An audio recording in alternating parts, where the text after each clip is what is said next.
شروع اللہ کا نام لے کر جو بڑا مہربان نہایت رحم والا ہے۔ الف لام میم۔ اس میں کچھ شک نہیں کہ اس کتاب کا نازل کیا جانا تمام جہانوں کے پروردگار کی طرف سے ہے۔ کیا یہ لوگ یہ کہتے ہیں کہ پیغمبر نے اس کو از خود بنا لیا ہے؟ نہیں، بلکہ وہ تمہارے پروردگار کی طرف سے برحق ہے، تاکہ تم ان لوگوں کو ہدایت کرو جن کے پاس تم سے پہلے کوئی ہدایت کرنے والا نہیں آیا، تاکہ یہ رستے پر چلیں۔ اللہ ہی تو ہے جس نے آسمانوں اور زمین کو اور جو چیزیں ان دونوں میں ہیں سب کو 6 دن میں پیدا کیا، پھر عرش پر جلوہ افروز ہوا۔ اس کے سوا تمہارا نہ کوئی دوست ہے اور نہ سفارش کرنے والا۔ کیا تم نصیحت حاصل نہیں کرتے؟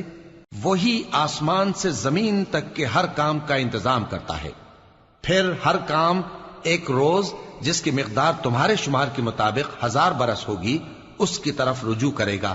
اسی شان کا ہے وہ خالق جو پوشیدہ اور ظاہر کا جاننے والا ہے، غالب ہے، بڑا مہربان ہے۔ وہی جس نے ہر چیز کو بہت اچھی طرح بنایا، یعنی اس کو پیدا کیا اور انسان کی پیدائش کو مٹی سے شروع کیا، پھر اس کی نسل ایک قسم کے خلاصے سے یعنی حقیر پانی سے بنائی، پھر اس کو درست کیا، پھر اس میں اپنی طرف سے روح پھونکی اور تمہارے کان اور آنکھیں اور دل بنائے، مگر تم بہت کم شکر کرتے ہو۔ اور کہنے لگے کہ جب ہم زمین میں ملیا میٹ ہو جائیں گے تو کیا اثر نو پیدا ہوں گے؟ حقیقت یہ ہے کہ یہ لوگ اپنے پروردگار کے سامنے جانے ہی کے قائل نہیں۔ کہہ دو کہ موت کا فرشتہ جو تم پر مقرر کیا گیا ہے تمہاری روحیں قبض کر لیتا ہے، پھر تم اپنے پروردگار کی طرف لوٹائے جاؤ گے، اور تم تعجب کرو جب دیکھو کہ گناہگار اپنے پروردگار کے سامنے سر جھکائے ہوں گے اور کہیں گے کہ اے ہمارے پروردگار، ہم نے دیکھ لیا اور سن لیا، تو ہم کو دنیا میں واپس بھیج دے کہ نیک عمل کریں، بے شک ہم یقین کرنے والے ہیں۔ اور اگر ہم چاہتے تو ہر شخص کو ہدایت دے دیتے، لیکن میری طرف سے یہ بات قرار پا چکی ہے کہ میں دوزخ کو جنوں اور انسانوں سب سے بھر دوں گا، سو اب آگ کے مزے چکھو، اس لیے کہ تم نے اس دن کے آنے کو بھلا رکھا تھا۔ آج ہم نے بھی تمہیں بھلا دیا ہے، اور جو کام تم کرتے تھے ان کی سزا میں ہمیشہ کے عذاب کے مزے چکتے رہو۔ ہماری آیتوں پر تو وہی لوگ ایمان لاتے ہیں کہ جب ان کو ان کے ذریعے نصیحت کی جاتی ہے تو سجدے میں گر پڑتے اور اپنے پروردگار کی تعریف کے ساتھ تسبیح کرتے ہیں اور غرور نہیں کرتے۔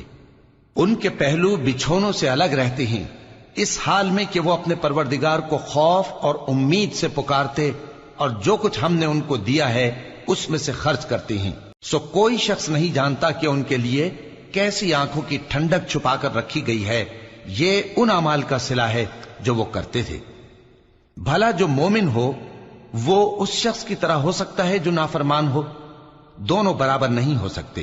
جو لوگ ایمان لائے اور نیک عمل کرتے رہے ان کے رہنے کے لیے باغ ہیں، یہ مہمانی ان کاموں کی جزا ہے جو وہ کرتے تھے، اور جنہوں نے نافرمانی کی ان کے رہنے کے لیے دوزخ ہے، جب چاہیں گے کہ اس میں سے نکل جائیں تو اس میں لوٹا دیے جائیں گے، اور ان سے کہا جائے گا کہ جس دوزخ کے عذاب کو تم جھوٹ سمجھتے تھے اس کے مزے چکھو، اور ہم ان کو قیامت کے بڑے عذاب سے پہلے دنیا کے عذاب کا بھی مزہ چکھائیں گے، شاید وہ ہماری طرف لوٹ آئیں۔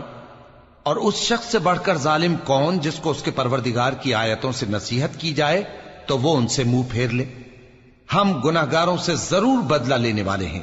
اور ہم نے موسیٰ کو کتاب دی تو تم ان سے ملاقات ہونے سے متعلق شک میں نہ ہونا، اور ہم نے اس کتاب کو بنی اسرائیل کے لیے ذریعہ ہدایت بنایا تھا، اور ان میں سے ہم نے پیشوا بنائے تھے جو ہمارے حکم سے ہدایت کیا کرتے تھے، جبکہ وہ صبر بھی کرتے تھے اور وہ ہماری آیتوں پر یقین رکھتے تھے۔